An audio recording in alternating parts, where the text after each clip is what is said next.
ഗുരുതരമായ ആരോപണങ്ങൾ ഉയർന്നിട്ടും മുഖ്യമന്ത്രി തൻ്റെ പൊളിറ്റിക്കൽ സെക്രട്ടറിയെയും ADGP അജിത് കുമാറിനെയും സംരക്ഷിക്കുകയാണ്. ഞാൻ ചോദിച്ചു, ഭയന്നിട്ടാണോ അവരെ? എനിക്കിന്ന് മുഖ്യമന്ത്രിയോട് ചോദിക്കാനുള്ളത്, 2023 മെയ് 20 മുതൽ 22 വരെ തൃശ്ശൂർ പാറമേക്കാവ് വിദ്യാമന്ദിർ സ്കൂളിൽ വെച്ച് RSSൻ്റെ ഒരു ക്യാമ്പ് നടന്നിരുന്നു. ആ RSSൻ്റെ ക്യാമ്പിൽ അവരുടെ ജനറൽ സെക്രട്ടറി ദത്താത്രേയ ഹൊസബള പങ്കെടുത്തിരുന്നു. ആ RSS ജനറൽ സെക്രട്ടറിയെ കാണാൻ മുഖ്യമന്ത്രി ഈ ADGP ലോ ആൻഡ് ഓർഡറിൻ്റെ ചുമതലയുള്ള അജിത് കുമാറിനെ പറഞ്ഞയച്ചിരുന്നു. അതാണ് ചോദ്യം. 2023 മെയ് 20 മുതൽ 22 വരെ പാറമേക്കാവ് വിദ്യാമന്ദിർ ഹാളിൽ വെച്ച് നടന്ന പരിപാടിയിൽ RSS ജനറൽ സെക്രട്ടറിയെ കാണാൻ, അതായത് ഹോട്ടൽ ഹയാത്തിൽ സ്വന്തം ഔദ്യോഗിക വാഹനം ഇട്ടിട്ട് മറ്റൊരു സ്വകാര്യ കാറിലാണ് ഈ ADGP ഇദ്ദേഹത്തെ കാണാൻ പോയത്, ദത്താത്രേയ ഹൊസബളയെ കാണാൻ പോയത്. 1 മണിക്കൂർ അവർ തമ്മിൽ സംസാരിച്ചു. മുഖ്യമന്ത്രി എന്ത് കാര്യമാണ് ADGP ലോ ആൻഡ് ഓർഡർ വഴി RSS ജനറൽ സെക്രട്ടറിയോട് സംസാരിച്ചത്? ഏത് വിഷയം തീർക്കാൻ വേണ്ടിയിട്ടാണ് അദ്ദേഹം ആവശ്യപ്പെട്ടത്?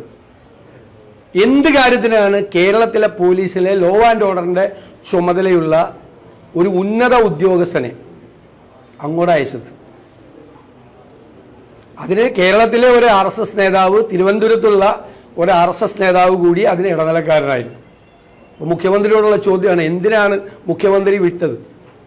ആ ബന്ധമാണ് തൃശ്ശൂരിൽ പിന്നീട് തുടർന്നത്. ഇപ്പം തൃശ്ശൂർ പൂരം കലക്കിയെന്നുള്ള BJPയെ ജയിപ്പിക്കാൻ തൃശ്ശൂർ പൂരം പോലീസ് കലക്കിയെന്നുള്ള ഗുരുതരമായ ആരോപണം വന്നു. അപ്പം എന്തായിരുന്നു പ്രതിരോധം ഇടതുപക്ഷത്തിൻ്റെ? തൃശ്ശൂരിലെ പോലീസ് കമ്മീഷണർ അഴിഞ്ഞാടിയത് എപ്പോൾ മുതല? രാവിലെ 11 മണി മുതൽ പിറ്റേ ദിവസം 7 മണി വരെ അഴിഞ്ഞാടുകയാണ് ഒരു ഉദ്യോഗസ്ഥൻ. ഈ കമ്മീഷണർ അദ്ദേഹത്തിനെതിരെ നടപടിയെടുത്തു, തൃശ്ശൂർ പൂരം കലക്കിയത്. ഈ കമ്മീഷണർ അഴിഞ്ഞാടുമ്പോൾ തൃശ്ശൂരിൽ അതിൻ്റെ മീതെയുള്ള ഉദ്യോഗസ്ഥൻ ഈ ADGP അജിത് കുമാർ തൃശ്ശൂരിലുണ്ടായിരുന്നല്ലോ. എന്നിട്ട് എൻ്റെ ഇടപെട്ടില്ല? ഒരു കമ്മീഷണർ അഴിഞ്ഞാടുമ്പോൾ അതിൻ്റെ മീതെയുള്ള ഉദ്യോഗസ്ഥന്മാർ, പ്രത്യേകിച്ച് തൃശ്ശൂർ പൂരം പോലുള്ള പരിപാടിയിൽ DGP മുതൽ ഇടപെടും. പ്രത്യേകിച്ച് ലോ ആൻഡ് ഓർഡറിൻ്റെ ചുമതലയുള്ള ADGP എപ്പോഴും ശ്രദ്ധിച്ചുകൊണ്ടിരിക്കും, മോണിറ്റർ ചെയ്തുകൊണ്ടിരിക്കും അവിടെ എന്താ നടക്കുന്നതെന്ന്. കാരണം അത്രയും വലിയ ആൾക്കൂട്ടവും അത്രയും വലിയ ചടങ്ങുമാണ് നടക്കുന്നത്. അപ്പോൾ ഈ രാവിലെ 11 മണി മുതൽ പിറ്റേ ദിവസം 7 മണി വരെ കമ്മീഷണർ കുഴപ്പമുണ്ടാക്കിയെങ്കിൽ ആ കമ്മീഷണറെ നിയന്ത്രിക്കേണ്ടിയിരുന്ന ഈ ADGP അവിടെ ഉണ്ടായിരുന്നല്ലോ. എന്തുകൊണ്ട് ഇടപെട്ടില്ല? അപ്പോൾ തൃശ്ശൂർ പൂരം കലക്കി BJPയെ ജയിപ്പിക്കാൻ പോലീസിനെ കൊണ്ട് ഇടപെടിച്ച് കലക്കിച്ചത് മുഖ്യമന്ത്രി പിണറായി വിജയൻ്റെ അറിവോടുകൂടി അതിന് നേതൃത്വം കൊടുത്ത ആളാണ് ADGP. അതുകൊണ്ടാണ് ഇത്രയും കൊലപാതകം, സ്വർണ്ണക്കള്ളക്കടത്ത്, സ്വർണം പൊട്ടിക്കൽ, ലഹരി മരുന്ന് ഏർപ്പാട് തുടങ്ങിയ കൈക്കൂലി, കോഴ തുടങ്ങിയ ഗുരുതരമായ ആരോപണങ്ങൾ വന്നിട്ടും ADGP അജിത് കുമാറിനെയും അയാൾക്ക് എല്ലാ പിന്തുണയും കൊടുക്കുന്ന പൊളിറ്റിക്കൽ സെക്രട്ടറി P ശശിയെയും മുഖ്യമന്ത്രി സംരക്ഷിക്കുന്നത് ഈ RSS ബന്ധമാണ്. തെരഞ്ഞെടുപ്പ് കാലത്തും അതിനു മുമ്പും ഈ സംഘപരിവാറുമായി മുഖ്യമന്ത്രി പിണറായി വിജയനുള്ള ഒരു അൺഹോളി നെക്സസ്, അവിഹിതമായ ബാന്ധവം നേരത്തെ മുതലുണ്ട്. അതൊന്നുകൂടി വ്യക്തമായിരിക്കുകയാണ്. തൃശ്ശൂരിൽ BJPയെ ജയിപ്പിക്കാൻ മുഖ്യമന്ത്രി അറിഞ്ഞുകൊണ്ടാണ് ഇതെല്ലാം ചെയ്തത്, വ്യക്തമായിരിക്കുകയാണ്. അപ്പോൾ ഇത് പറയട്ടെ മുഖ്യമന്ത്രി അറിഞ്ഞില്ലെന്നോ, മുഖ്യമന്ത്രി ഇയാളെ പറഞ്ഞയച്ചില്ലെന്നോ പറയട്ടെ, ഇയാൾ പോയിട്ടില്ല എന്ന് പറയട്ടെ. CCTV ക്യാമറയിലുള്ള ദൃശ്യങ്ങളൊക്കെ ഉണ്ട്, അന്ന് പരിശോധിച്ചാൽ മനസ്സിലാവും പോയിട്ടുണ്ടെന്ന്.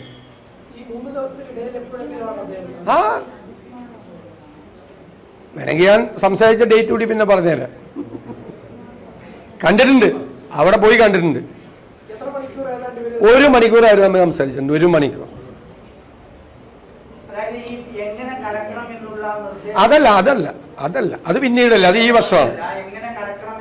നിർദ്ദേശം ADGP കൃത്യമായി കമ്മീഷണർക്ക് കൊടുത്തു എന്ന് തന്നെയാണ്. ഉറപ്പല്ലേ? അല്ലെങ്കിൽ ഒരു കീഴുദ്യോഗസ്ഥൻ അഴിഞ്ഞാടി എന്നാണെന്ന് പറഞ്ഞത്. ഞാൻ ആ വാക്കാണ് ആവർത്തിച്ചത്. ഡിഫൻസ് ആയിരുന്നു, LDF-ന്റെ ഡിഫൻസ് ആയിരുന്നു. ഒരു പോലീസ് ഉദ്യോഗസ്ഥൻ അഴിഞ്ഞാടി. അതുകൊണ്ടാണ് ഇയാൾ അഴിഞ്ഞാട്ടം രാവിലെ മണത്തി വരവ് തുടങ്ങിയപ്പോൾ തൊട്ട് 11 മണിക്ക് തുടങ്ങുന്നതാണ്. പിറ്റേ ദിവസം രാവിലെ 7 മണി വരെ എങ്ങനെ അഴിഞ്ഞാടണ ഒരാൾ? അയാളുടെ തലയ്ക്ക് മീതെയുള്ള ഉദ്യോഗസ്ഥൻ അവിടെ ഉണ്ട്, തൃശ്ശൂരുണ്ട്. ഇപ്പൊ ഭയങ്കര പ്ലാൻഡാണ്, ആസൂത്രണം ചെയ്ത് തൃശ്ശൂർ പൂരം കലക്കാണ്. ഈ ADGP ലോ ആൻഡ് ഓർഡർ തൃശ്ശൂരിൽ നിന്നിട്ട് അത് കലക്കാണ് മുഖ്യമന്ത്രിക്ക് വേണ്ടിയിട്ട്. അതായത് മുഖ്യമന്ത്രിയുടെ ആവശ്യം പൂരം കലക്കി അവിടെ സുരേഷ് ഗോപിയെ ജയിപ്പിച്ച് മകൾക്കെതിരായ SFI അന്വേഷണം നിർത്തണം. എല്ലാം ആ ആരോപണം ഉൾപ്പെടെ കരുവന്നൂർ ബാങ്കിലുള്ള ആരോപണം ഉൾപ്പെടെ ഇപ്പം നിങ്ങൾ എല്ലാവരും മാധ്യമങ്ങൾ പറഞ്ഞു എന്നോടന്ന് ചോദിച്ചു ED പിടിമുറുക്കിയെ കണ്ടില്ലെന്ന് ചോദിച്ചു. ഞാൻ പറയും ED പിടിമുറുക്കിയത് CPM നേതാക്കന്മാരുടെ കഴുത്തിലാണ്. എല്ലാവരെയും വിളിച്ചു വരുത്തി അറസ്റ്റ് ചെയ്യില്ല, പിറ്റേ ആഴ്ച വരാൻ പറയും, പറഞ്ഞു വിടും. ഡെമോക്രേസിന്റെ വാള് പോലെ അറസ്റ്റ് ഭീഷണി നിർത്തി. ഇപ്പൊ ഇലക്ഷൻ കഴിഞ്ഞ് അവർ ജയിച്ചു, ഇവർക്കൊന്നും പ്രവർത്തിക്കാൻ പോലും പറ്റിയിട്ടില്ല. CPM ജില്ലാ സെക്രട്ടറി അടക്കമുള്ള ആളുകൾക്ക് ഇലക്ഷൻ കഴിഞ്ഞ് അവർ ജയിച്ചു. ഇപ്പൊ ED എവിടെ? EDയുടെ PD എവിടെ? പിടിമുറുക്കിയ കൈ ഇപ്പോൾ ഇവിടെ പോയി? ഒരു അന്വേഷണമില്ലല്ലോ കരുവന്നൂരിൽ. നിങ്ങൾ തന്നെ ആലേ ഇതൊക്കെ ഞങ്ങൾ അന്ന് മുൻകൂട്ടി പറഞ്ഞ കാര്യമാണ്. തൃശ്ശൂർ പൂരം കലക്കിയപ്പോൾ പറഞ്ഞ ഞാൻ തന്നെ നിങ്ങളോട് പറഞ്ഞാണ്. തൃശ്ശൂർ പൂരം കലക്കി ഒരു ഹൈന്ദവ വികാരം ഉണ്ടാക്കിയിട്ടാണ് BJP ജയിപ്പിക്കുന്നത്. ഭയങ്കരമായിരുന്നു അതിൻ്റെ റിയാക്ഷൻ. വളരെ പ്ലാൻഡായിട്ട് BJPയും CPM കൂടി ആസൂത്രണം ചെയ്ത അന്നത്തെ കൂടിക്കാഴ്ച ഈ സെൻട്രൽ ഏജൻസീസ് അന്വേഷിച്ചുകൊണ്ടിരിക്കുന്ന പല കേസുകളെ സംബന്ധിച്ചൊക്കെയുള്ള കാര്യങ്ങളാണ്. അതാണ് ഇടനിലക്കാരനായിട്ട് വർക്ക് ചെയ്യുന്നത്. മുഖ്യമന്ത്രിക്കെതിരായിട്ട് സ്വപ്ന സുരേഷ് ഒരു മൊഴി കൊടുത്ത സമയത്ത് ആ സ്വപ്ന സുരേഷിന്റെ സഹായിയെ തട്ടിക്കൊണ്ടുപോയില്ലേ? അതാരാ? അതിന്റെ പേരിലല്ലേ വിജിലൻസ് ഡയറക്ടർ സ്ഥാനത്ത് നിന്ന് മാറ്റിയത്? എന്നിട്ട് 3 മാസം കഴിഞ്ഞപ്പോൾ അതിനേക്കാൾ വലിയ പോസ്റ്റിൽ കൊണ്ടിരുത്തിയില്ലേ? അപ്പോൾ നിയമപരമായി ചെയ്യാൻ പാടില്ലാത്ത കാര്യങ്ങൾ ഇതുപോലെയുള്ള ഉദ്യോഗസ്ഥന്മാരെ കൊണ്ട് പലതും ചെയ്യിച്ചിട്ടുണ്ട്. നിയമവിരുദ്ധമായ കാര്യങ്ങൾ, ഒരുപാട് കാര്യങ്ങൾ. അപ്പൊ അതുകൊണ്ട് അവർക്കെതിരെ നടപടി എടുക്കാൻ പറ്റില്ല. DGP ഉണ്ട്, പാവം. താഴെയുള്ള സബോർഡിനേറ്റ് ഉദ്യോഗസ്ഥരെ കൊണ്ട് അന്വേഷിപ്പിക്കുകയാണ്. SPക്കെതിരെ ആരോപണം വന്ന് അന്വേഷിക്കണതേ SI.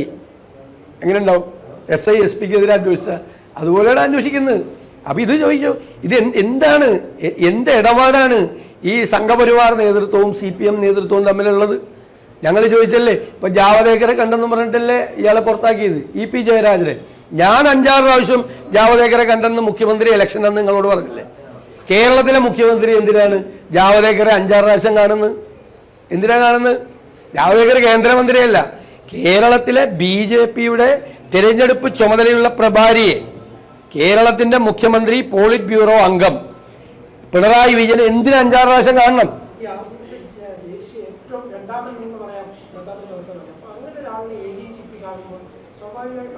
മുഖ്യമന്ത്രി പറഞ്ഞിട്ടാണ് പോയി കണ്ടിരിക്കുന്നത്. മുഖ്യമന്ത്രിയുടെ ആവശ്യമാണ് അറിയിച്ചിരിക്കുന്നത്. ഹയാത്തിൽ ഉപയോഗിച്ച് ഹോട്ടൽ ഹയാത്തിൽ അവിടെ നിർത്തിയിട്ടാണ് അവിടെ നിന്ന് വേറെ സ്വകാര്യ കാറിൽ പോയി കണ്ടത്. അല്ലെങ്കിൽ മുഖ്യമന്ത്രി നിഷേധിക്കട്ടെ. അതെ, ഒറ്റയ്ക്കായിരുന്നു, അദ്ദേഹം മാത്രം.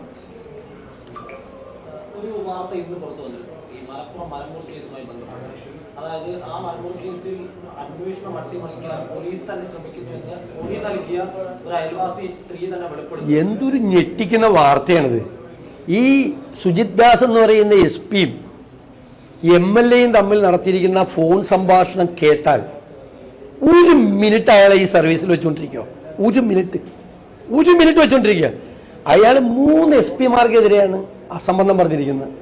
മലപ്പുറം, പാലക്കാട്, തൃശ്ശൂർ SP-മാർക്കെതിരായി വേറൊരു SP പറഞ്ഞിരിക്കുക. ഇത് പോലീസ് ഫോഴ്സ് അല്ലേ, ഹൈറാർക്കിയുള്ള സംവിധാനമല്ലേ?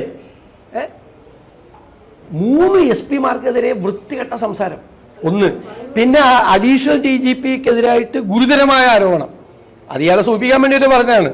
ഗുരുതരമായ ആരോപണം, അഴിമതി ആരോപണം. അയാളുടെ അളിയന്മാരെ കുറിച്ച് വരെ, ഭാര്യ സഹോദരന്മാരെ കുറിച്ച് വരെ അഴിമതി ആരോപണം. അങ്ങനെ പറഞ്ഞ ആളുടെ ഒരു സംഭാഷണം പുറത്തു വന്നിട്ട് അയാൾ ഇപ്പോഴും സർവീസിലുണ്ട്. മാത്രമല്ല അയാളുടെ ആ കേസ്, അയാളെ സഹായിക്കാൻ ഇപ്പൊ പോലീസ് പോയിരിക്കുകയാണ്. അയാളുടെ കാലത്തല്ല, വേറെ എസ് പിയുടെ കാലത്താണ് മരം മുറിച്ചെന്ന് പറയിപ്പിക്കാൻ വേണ്ടിയിട്ട്, കള്ളസാക്ഷി പറയിപ്പിക്കാൻ വേണ്ടിയിട്ട്. അപ്പൊ ഇപ്പോഴും നടക്കുന്നത് എന്താ? നിങ്ങളെല്ലാം വിചാരിച്ചിരിക്കുന്നത്, നാട്ടുകാർ വിചാരിച്ചിരിക്കുന്നത് അന്വേഷണം നടക്കാമെന്നാണ്. അന്വേഷണം തെളിവുകൾ ഇല്ലാതാക്കാൻ വേണ്ടിയിട്ട് വേറൊരു വഴിക്ക് ശ്രമിച്ചുകൊണ്ടിരിക്കുന്നതിന്റെ ഏറ്റവും അവസാനത്തെ ഉദാഹരണമാണ് SP ഓഫീസിന്റെ അടുത്തുള്ള ഈ സ്ത്രീയുടെ വെളിപ്പെടുത്തൽ.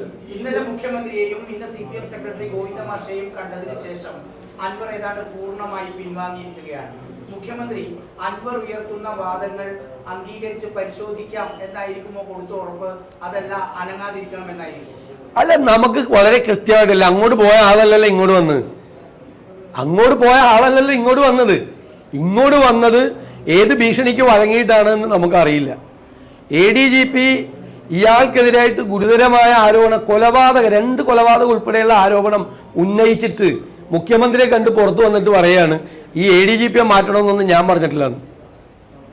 എന്നാ പിന്നെ ഒരു 2 മാലയിട്ട് പോയിരുന്നില്ലേ? ഒന്ന് ശശിയുടെ കഴുത്തിൽ വിട്ട്, ഒന്ന് ADGPയുടെ കഴുത്തിൽ വിട്ട്, അങ്ങ് ഇത്രയും വലിയ കാര്യങ്ങൾ ചെയ്തതാണെന്ന് പറഞ്ഞിട്ട് പോരായിരുന്നില്ലേ? അതായത് കുറച്ചുകൂടി എളുപ്പം. ഈ കൂടിക്കാഴ്ചയുമായി ബന്ധപ്പെട്ട് ഒരു കാര്യം കൂടി, അതായത് കൂടിക്കാഴ്ചയാണ് പ്രധാനപ്പെട്ട വിഷയം. അദ്ദേഹം ഈ കൂടിക്കാഴ്ച നടത്തുന്നതിന് മുമ്പ് ഏതെങ്കിലും മറ്റാരെങ്കിലും അദ്ദേഹത്തിനോട് സംസാരിക്കുകയോ അല്ലെങ്കിൽ മറ്റൊരു കൂടിക്കാഴ്ച? ഒരു ഇടനിലക്കാരൻ തിരുവനന്തപുരം ജില്ലയിലുള്ള അറിയപ്പെടുന്ന ഒരു RSS നേതാവ് ഇടനിലക്കാരനായി നിന്നുകൊണ്ടാണ് ഇവരെ തമ്മിൽ കൂട്ടിപ്പിടിച്ചത്. ഒരാൾ വേണമല്ലോ, ആണല്ലോ. അദ്ദേഹം ആ കൂടിക്കാഴ്ചയുടെ ഭാഗമായതുമില്ല. അല്ലല്ല, ഇല്ല, അദ്ദേഹം ഇടനിലക്കാരനായിരുന്നു. പി ശശി ഒരു വാരികയ്ക്ക് നൽകിയിരിക്കുന്ന അഭിമുഖത്തിൽ ഇപ്പോൾ പുറത്തുവന്നിരിക്കുന്നതാണ്. അദ്ദേഹം പറയുന്നത് ഒരു ഭയവുമില്ല, അദ്ദേഹം SFI സെക്രട്ടറി ആയിരുന്നപ്പോൾ മുതൽ ഇങ്ങനെ ആക്ഷേപങ്ങൾ ഉയരുന്നതാണെന്ന്. സാധാരണ SFI സെക്രട്ടറിമാരായിരിക്കുന്ന ആളുകൾക്കെതിരെ ഇത്തരം ആക്ഷേപങ്ങളൊന്നും ചെയ്യാറില്ലല്ലോ. അദ്ദേഹത്തിന് ഒരുപാട് ഇങ്ങനെ കേട്ടിട്ടുണ്ട്. അതുകൊണ്ട് ഒരു തരംബോന്നാണ് അതായിരിക്കും കേട്ട്. താങ്കൾ ആരോപിച്ച ഈ RSS നേതാവിനെ കണ്ടു ADGP എന്ന് പറയുന്ന സംഭവത്തിൽ അതൊരു തൃശ്ശൂർ പൂരം കലക്കാനുള്ള ഗൂഢാലോചന മാത്രമായിരുന്നു? അല്ല, തൃശ്ശൂർ പൂരം കലക്കാനാണെന്ന് ഞാൻ പറഞ്ഞത്. തൃശ്ശൂർ പൂരം ഈ വർഷമല്ലേ കലക്കിയത്. ഇത് വേറെ ആവശ്യത്തിന് വേണ്ടി കണ്ടതാണ്. അപ്പൊ ഒരു ബന്ധമുണ്ട്. ഈ അതിന്റെ തുടർച്ചയാണ് ഇത്, അത്രയേ ഉള്ളൂ. അല്ലാതെ തൃശ്ശൂർ പൂരം കലക്കാൻ വേണ്ടിയിട്ട് RSS ജനറൽ സെക്രട്ടറി പോയി കണ്ടല്ല. അത് അന്ന് ഈ കേസുകളിൽ നിന്ന് ഒഴിവാകുന്നതിന് വേണ്ടിയിട്ട് തന്നെയാണ്. കേന്ദ്ര ഏജൻസികളുടെ അന്വേഷണത്തിൽ നിന്ന് ഒഴിവാകാനും അവർ തമ്മിൽ തെരഞ്ഞെടുപ്പിന് മുമ്പ് ഒരു രാഷ്ട്രീയ 2024 തെരഞ്ഞെടുപ്പല്ലേ, രാഷ്ട്രീയ ധാരണ ഉണ്ടാക്കുന്നതിന് വേണ്ടിയിട്ടാണ് പോയത്. കരുവന്നൂർ കേസ് ഉൾപ്പെടെയുള്ള മാസപ്പടി കേസ് ഉൾപ്പെടെയുള്ള ഒരുപാട് കാര്യങ്ങൾ അതിനകത്തുണ്ട്. സെൻട്രൽ ഏജൻസീസ് അന്വേഷിച്ചുകൊണ്ടിരിക്കുന്ന കേസുകളുണ്ട്. അന്ന് പോയിരിക്കുന്നത് പല ഉദ്ദേശമുണ്ട്. കേസുകൾ ഒഴിവാക്കുക, രാഷ്ട്രീയ ബാന്ധവം ഉണ്ടാക്കുക, പാർലമെന്റ് ഇലക്ഷനിൽ BJPയെ കേരളത്തിൽ BJPയുടെ ഏറ്റവും വലിയ ഡിമാൻഡ് എന്തായിരുന്നു? BJPക്ക് ഒരു അക്കൗണ്ട് ഓപ്പൺ ചെയ്യണം അല്ലേ കേരളത്തിൽ പാർലമെന്റിൽ. അതായത് അവരുടെ ഏക ലക്ഷ്യം. അവരെല്ലാം ചെയ്യുന്നത് അതിനു വേണ്ടിയിട്ടാണ്. അത് ഞങ്ങൾ സാധിച്ചു തരാം എന്നുള്ള വാക്കാണ് കൊടുപ്പിച്ചിരിക്കുന്ന മുഖ്യമന്ത്രി. സൂപ്പർ DGP ആണോ അതല്ല മുഖ്യമന്ത്രിയുടെ അല്ലെങ്കിൽ സൂപ്പർ DGP എന്ന് പറയുമ്പോൾ DGP മുകളിലാണ്, പക്ഷെ അതിന് മുകളിലാണ്. അതിനൊക്കെ വളരെ മുകളിലാണ്. ഞാൻ പറയും, ഇത്തരം ദൗത്യങ്ങൾ ഏറ്റെടുക്കുന്ന പോലീസ് ഉദ്യോഗസ്ഥന് പിന്നെ ആൾക്കെതിരെ നടപടി എടുക്കാൻ പറ്റുമോ? അയാൾ നടപടി എടുത്ത് പുറത്തു പോയാൽ അയാൾ എന്തായിരിക്കും പറയാൻ പോണേ? എന്നെ മുഖ്യമന്ത്രി ഈ കേസിൽ അയച്ചിട്ടുണ്ട്, ആ കേസിൽ അയച്ചിട്ടുണ്ട്, അവിടെ ഇത് ചെയ്തിട്ടുണ്ട്, തൃശ്ശൂർ പൂരം കലക്കിച്ചിട്ടുണ്ടെന്നൊക്കെ അയാൾ പറയില്ലേ? അതാണ് ഞാൻ ഇന്നലെ ചോദിച്ചില്ലേ നിങ്ങളോട്. ഈ ഊരിപ്പിടിച്ച വാളിന്റെ ഇടയിൽ കൂടി നടന്ന മുഖ്യമന്ത്രി എന്തിനാണ് ഈ തനിക്ക് താഴെയുള്ള 2 പേരെ ഇത്ര ഭയപ്പെടുന്നത്? ഇത്രയും ഗുരുതരമായ ഏറ്റവും മിനിമം വരെ സ്ഥാനത്ത് നിന്ന് മാറ്റി നിർത്തി അന്വേഷിക്കണ്ടേ? ചെറിയ ആശയമല്ലല്ലോ വന്നിരിക്കുന്നത്. ആശയം ഉന്നയിച്ചിരിക്കുന്ന ആരാ? മുഖ്യമന്ത്രിയുടെ വിശ്വസ്തൻ. ആര്? അല്ലല്ല, അതൊന്നും ആയിരിക്കില്ലല്ലോ. അതായിരിക്കില്ലല്ലോ. ഇപ്പോൾ സ്ഥാനത്ത് നിന്ന് തെറിക്കുമ്പോ എല്ലാവരുടെ സ്വഭാവം മാറൂല്ലേ? അപ്പൊ സ്നേഹം പോവില്ലേ? അൻവർ ഉയർത്തിയ ആരോപണങ്ങളിൽ ഏറ്റവും പ്രധാനമായിട്ട് നിയമബദ്ധങ്ങളിൽ പറയുന്നത് അത് ഏറ്റവും പ്രശ്നമുണ്ടാകാനുള്ള ഒരു ആരോപണം സാധ്യതയുള്ളത് ഫോൺ ചോർത്തിയതുമായി ബന്ധപ്പെട്ടാണ്. മന്ത്രി ഉൾപ്പെടെയുള്ള മുഖ്യമന്ത്രിയെ ചോർത്തി എന്ന് പറയുന്നത് സ്വാഭാവികമായും അത് പ്രതിപക്ഷ നേതാവിന്റെയും ചോദ്യം കാണും. അങ്ങനെയെങ്കിൽ പ്രതിപക്ഷ നേതാവ് ആരോപണം വിശ്വസിക്കുന്നുവെങ്കിൽ അതിനെതിരെ ഏതെങ്കിലും രീതിയിൽ മൂവ് ചെയ്യാൻ ഞങ്ങൾ നിയമപരമായ നടപടികൾ മൊത്തം കാര്യങ്ങൾക്ക്, അതായത് ഈ 2 കൊലപാതകം സംബന്ധിച്ച് പരിശോധിച്ചുകൊണ്ടിരിക്കുകയാണ്. ഏത് രീതിയിലാണ് നീങ്ങേണ്ടത്? ഞങ്ങളുടെ ഡിമാൻഡ് CBI അന്വേഷണം വേണം. കേരളത്തിലെ പോലീസ് എങ്ങനെ അന്വേഷിക്കണം? കേരളത്തിലെ പോലീസ് എങ്ങനെ അന്വേഷിക്കണ കേസ്? CBI അന്വേഷിക്കണം എന്നാണ് ഞങ്ങളുടെ ആവശ്യം. ഞങ്ങളുടെ ഡിമാൻഡാണ്. അതിനു വേണ്ടിയിട്ടാണ് ഞങ്ങളുടെ സമരവും. KPCCയുടെ സമരം, സെക്രട്ടേറിയറ്റ് മാർച്ചൊക്കെ പ്രഖ്യാപിച്ചിരിക്കുന്നത് CBI അന്വേഷണം ആവശ്യപ്പെട്ടുകൊണ്ട്. ശരി,